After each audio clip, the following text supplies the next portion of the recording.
उपस्थित असलेले आदरणीय गुरुजन आणि माझे मित्रमैत्रिणींनो, आज मी माझे कुटुंब या विषयावर बोलणार आहे.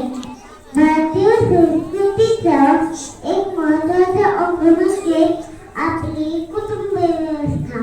कुटुंब म्हणजे प्रत्येकाच्या जीवनातील एक अविभाज्य घटक. जन्मापासूनच आपल्या संस्कारांचे शिस्तीचे धडे आपल्या कुटुंबातूनच मिळत असतात.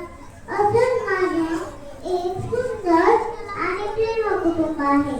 माझ्या कुटुंबात आई, बाबा, काका, काकू, आजी, मामा, आजोबा आणि माझी बहीण आहे. आमच्या कुटुंबात मी सर्वात लहान आणि सर्वांची लाडकी आहे. आजी माझं खूप खूप लाड करते. मला प्रेमाने म्हणून म्हणते. आजोबा आम्हाला पौराणिक कथा ऐकवतात.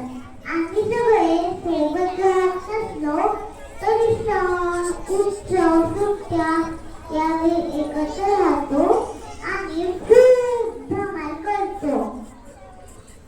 या सगळ्यांसोबत प्रवास करायला मला विशेष आवडतं. माझ्या कुटुंबात माझे बाबा, काका, आजोबा, प्राध्यापक आणि आजी, काकू शिक्षिका असल्यामुळे शिक्षणाबद्दल अधिक प्रेम आहे. आई आणि माझी टीम आहे. दिवसभर घरी सगळं आठवलं की एकमेकींना सांगतो, खेळतो आणि तिच्यामुळे घर स्वच्छ आणि सुंदर दिसतं. आणि माझी बहीण माझी मैत्रीण असते. आम्ही खूप खेळतो, एकमेकींना मदत करतो आणि कधी कधी भांडतोही, पण लगेच एकत्र येतो. थोडक्यात सांगायचे तर माझं कुटुंब माझ्यासाठी सर्वस्व आहे. चला तर मग आता तुम्हाला कुटुंबाबद्दलचे चालू ऐकवते. घरट्यातले पक्षी गातात गाणी, घरट्यातले पक्षी गातात गाणी.